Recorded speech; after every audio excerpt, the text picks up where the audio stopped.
Hi, it's Therese from Lostinpaper, and today I'm going to be using the Gina Wreath Builder template.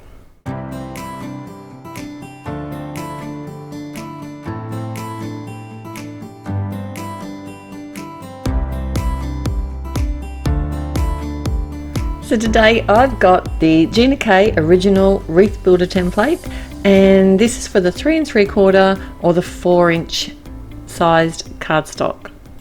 And you do need to use a MISTI tool or something similar, a stamp positioning tool, to be able to use these templates.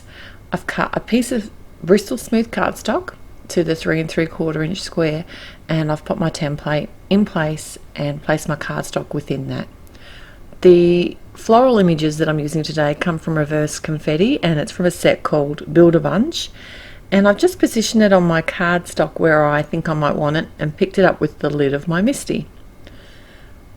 To create a circle of an image, and you can use any image that you have or that you want, all you need to do is stamp the image, rotate the cardstock on every turn. And this is going to repeatedly stamp the same image in that perfect circle. And because it's in the MISTI, if it doesn't stamp perfectly, you can always restamp it. It's a brilliant tool and a brilliant template. I really like the concept of this. It doesn't just limit you to wreaths, and that's what I was kind of learning as I was playing with this template, because I'm thinking I actually don't create a lot of wreath cards, but I do like to have a focal point. And by being able to stamp all around the edges of a piece of cardstock like this, that gives me a center where I can actually stamp a sentiment or put an image or do whatever I want. So this is where I wanted to come in with some critters, and I didn't want the critter to be at every flower. So they're from a set called the Love Bug set from Flora and Fauna, and I only wanted to stamp it 4 times. So what I'm doing, instead of actually rotating the piece of cardstock every corner, I'm rotating it twice, so I'm missing a corner, if that makes sense. I found the easiest way for me to remember it was to keep the cardstock facing the same way. So that meant if the cardstock here was facing like a diamond, I knew I was in the right place.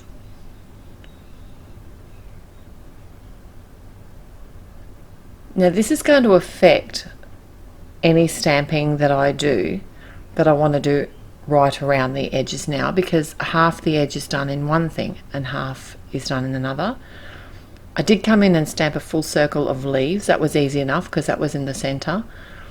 But these other images that I'm now adding, I can only do them on every second turn.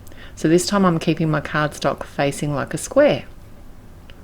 And that way I know I'm not going to overstamp over any of the other image that I've already stamped. This was really easy to do. And so instead of actually building a wreath, what I'm doing is building a focal point in the center of a card panel. It was really easy and fun. And the template itself, it's like a stencil kind of material, so it just wiped clean.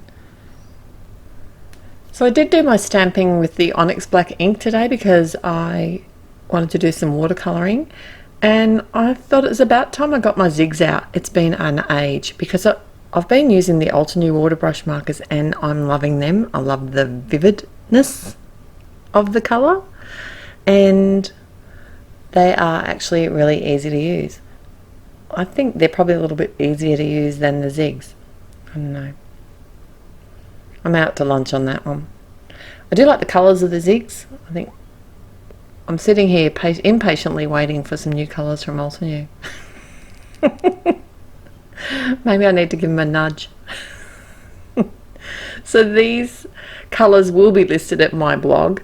I'm doing just some really simple watercolouring here, laying down my colours, then adding water to blend. The one thing I do like about water brush markers is they dry so quickly, it makes it easy. It's not like when you're doing a proper watercolor and you've got to wait for things to really dry.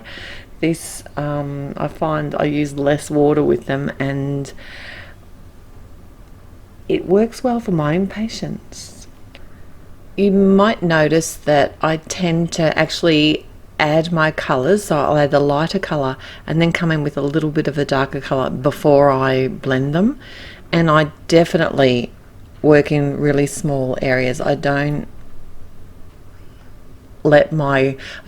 can't do a large area with any of the water brush markers at a time. I find that they just dry too quickly and they're too hard to move. And one other big tip is, if you're not having any luck with water brush markers, change your cardstock. Try something else, because some cardstocks, especially like watercolor cardstock, the color doesn't move at all. It's just hard work. And coloring's not meant to be hard work, it's meant to be fun. And someone needs to tell me, is this a squirrel? Possum. It could be a possum. Because I was thinking, oh, maybe it's a fox. No, I'm thinking it's a possum. Someone smarter than me will know. So, like I said, this is no longer a wreath. The images aren't all coordinating perfectly around the edges. They are coordinating. There is a pattern, but you don't sort of look at it and see exactly the same pattern. And I think that by adding the wash of colour in the background, that kind of gets rid of some of that wreathiness, that wreathy look as well. It makes it really focus on that focal point. I'm using some peacock feathers. It's a distress ink, and I find that any of these distress inks are a really easy way to add a quick wash for a background colour. And they dry fairly quickly, although I did actually use quite a bit more water on this portion of the watercolour.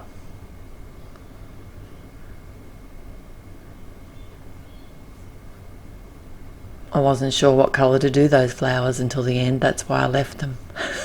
I couldn't make up my mind. Do you ever do that? Alright, so my sentiment. I'm using my Misty tool again because after all this work, I don't want to muck it up. And I'm glad I did. So I'd pre-stamped my sentiment. It's a couple of sets from Alt New. One was the inked rose and one was the flower vine. And I cut them out of a piece of scrap paper and then sat them in the center. That way I knew exactly where I wanted them to sit on my panel, and then I just lined up my stamp and then picked it up. How easy was that? And I'm glad I used my Misty because I did need to stamp it twice. The second portion of the sentiment is too long. What's that mean? Yes, I want to selectively stamp it. So I use my acetate to protect my card panel, picked it up with the lid, and then I'm going to mask off the piece that I don't want to stamp out, which actually says hugs. I don't want to say sending you hugs. I just want to say sending hugs. So after I've added the ink, I did remove my post-it note mask, and then I can just stamp it out. Now I did want to add another filler flower from the stamp sets, and the reason I didn't add this before is because I wanted to stamp it with the Skylight ink from Catherine Pooler, and it's a water-based ink, and that would have interfered with my watercolouring. Now my panel didn't warp very much, but I did find I had less palpitations if I used my magnet thingy to hold it in place while I stamped. And then I added a piece of fun foam to the back of the panel and popped it up on the front of a top fold card. No, on the side fold card. So this was a top fold card that I cut down, so this will actually still fit in a regular envelope, or I could actually use a square envelope if I prefer. And I haven't used twine in a little while, and I like a bit of a twine bow, and this is a really nice fine one. And I haven't linked this twine to anywhere, so if anyone can find it and let me know, that would be great. I haven't been able to locate it. It's a Therese natural twine. It's very pretty.